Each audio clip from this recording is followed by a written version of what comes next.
आज हम लोग ग्राफ का पार्ट 2 वीडियो देखेंगे।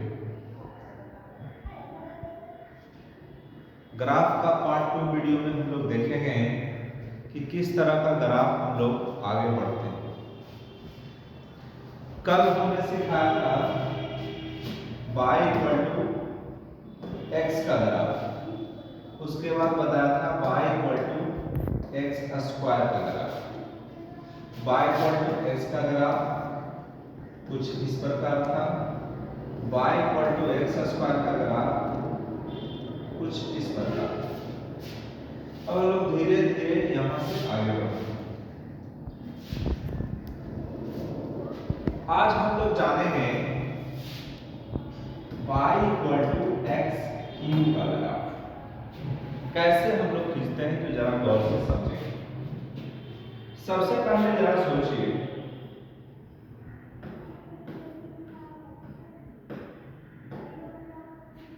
x का मान अगर हम 0 रख देंगे तो 0 का क्यूब करेंगे तो 0 ही होगा, y का मान भी 0।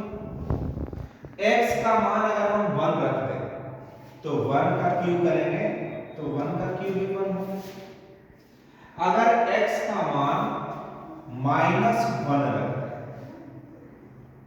तो -1 का क्यूब, अगर हम -1 का क्यूब कर दें तो -1 मल्टीप्लाई -1 ये माइनस माइनस प्लस माइनस -1, इसलिए यहां भी हम लिख देते हैं -1।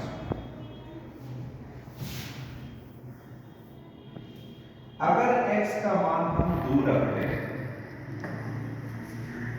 तो 2 का क्यूब 8, लेकिन अगर x का मान हम -2 रख दें तो -2 का क्यूब -1। तो हम लोग इतना नहीं देखेंगे, हम लोग बस यही देखेंगे यहीं तक 1 -1। इतना ही से ग्राफ हम लोग डायरेक्ट करते हैं कि y equal to x cube का ग्राफ क्या हो सकता है।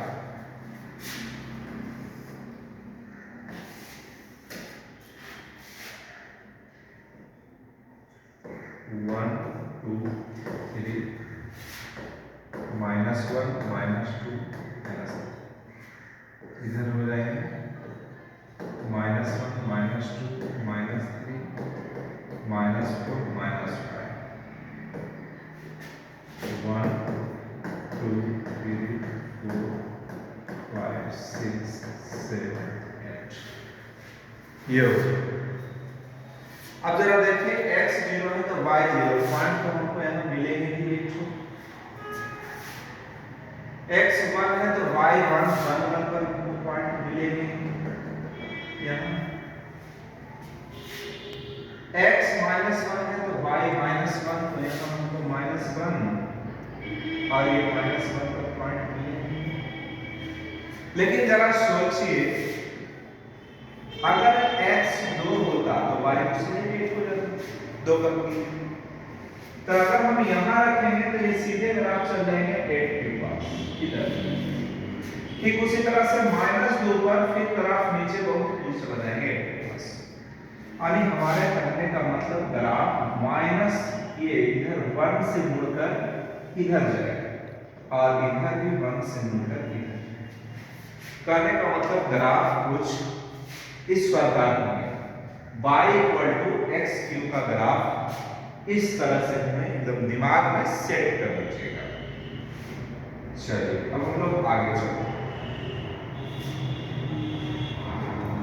अब सबसे बड़ी बात आपको मन में आता होगा कि y इक्वल टू एक्स का ग्राफ पढ़े, एक्स स्क्वायर का ग्राफ पढ़े, एक्स क्यूब का ग्राफ पढ़े।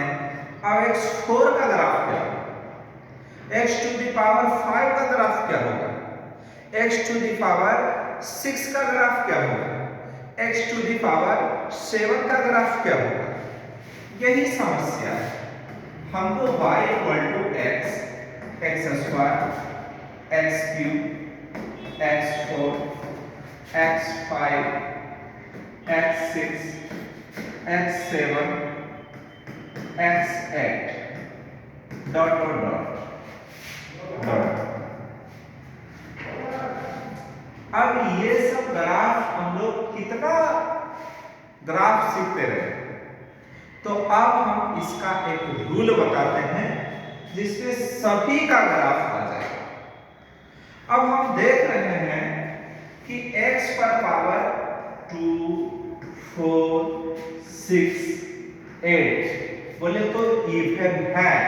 इवन कहने का मतलब 2 से कटने वाले बोले तो x to the power 2n कर देंगे, 2 से डिवाइड होने वाले 2n, और एक हम देख रहे हैं x टू द पावर कुछ नहीं 1, 3, 5, 7, तो एक को हम कोड मान लेते हैं 2n-1। 2n-1 इसलिए किए क्योंकि 1 शामिल है। अगर x का मान 1 रखेंगे तो 2 × 1 2 - 1 होगा, इसीलिए हम लोग x to the power 2n-1 किए। ये हमको और दर्शाता है और ये हमको इवन दर्शाता है। अब x to the power 2n का ग्राफ सीखेंगे और x to the power 2n-1 का ग्राफ सीखेंगे, फिर हमको ये पावर वाला जो ऐसा है वो झंझट खत्म हो जाएगा, फिर हम लोग आगे चलेंगे। सबसे पहले हमको x to the power 2n का ग्राफ सीखना है।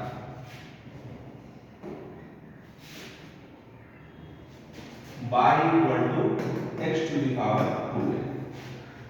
बस ध्यान दीजिएगा, x to the power 2n में अगर हम n का मान 1 रखें तो ऑटोमेटिक है कि x² हो जाएगा।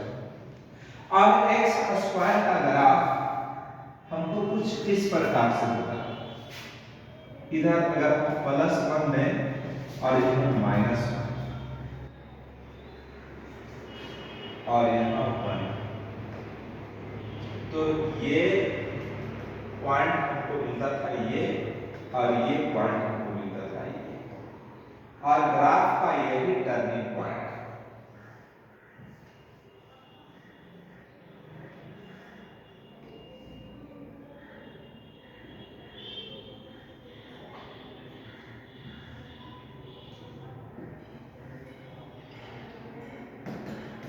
यही टर्निंग पॉइंट है, यही टर्निंग पॉइंट है, यही आपको समझना है।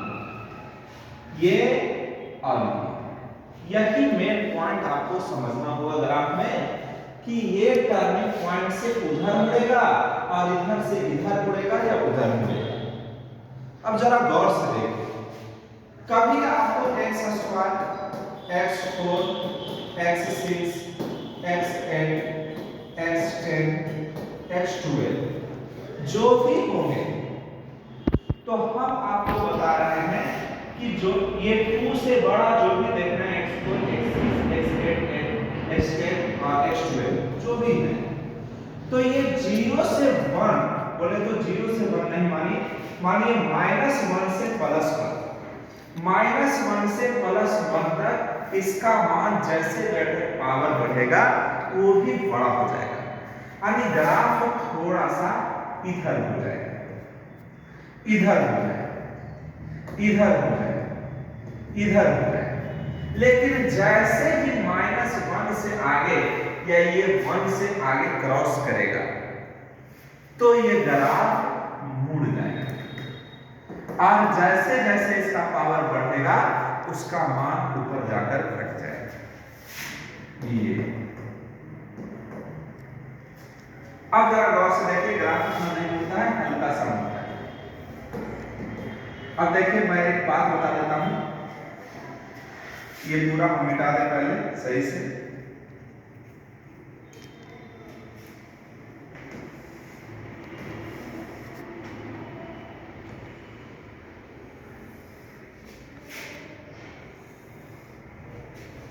अगर ये y = x² का ग्राफ है, ये भी अगर y = x² का ग्राफ है, तो हम देखिए दिखा रहे हैं, ये हो जाएंगे y = x4 का ग्राफ, y = x4 का ग्राफ, इधर भी ये y = x4 का ग्राफ।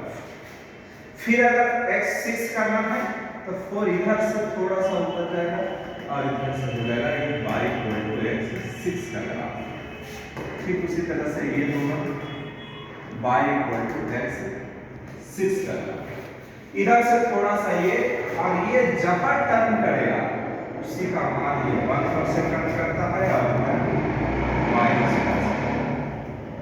ये आपको खाली ध्यान रखना है बस। अब हम लोग ऑड वाले में देखें।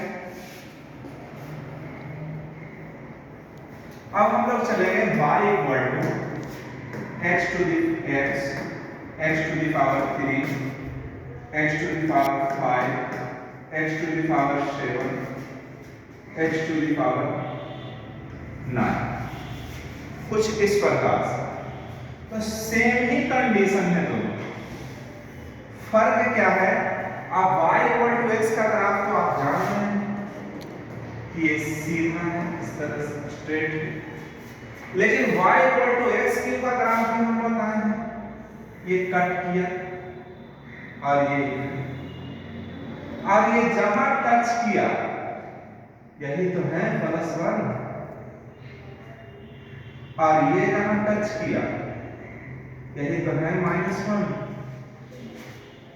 दूसरी सबसे बड़ी बात, अगर हम x3 का ये मान लिया जाए कि y equal to x cube का ग्राफ, तो हम x5 का ग्राफ खींचेंगे तो सेम टू सेम कंडीशन होगा, इधर से थोड़ा सा उधर, इधर से थोड़ा सा काम नहीं करता है थोड़ा सा, और ये हो जाएगा y इक्वल टू x5।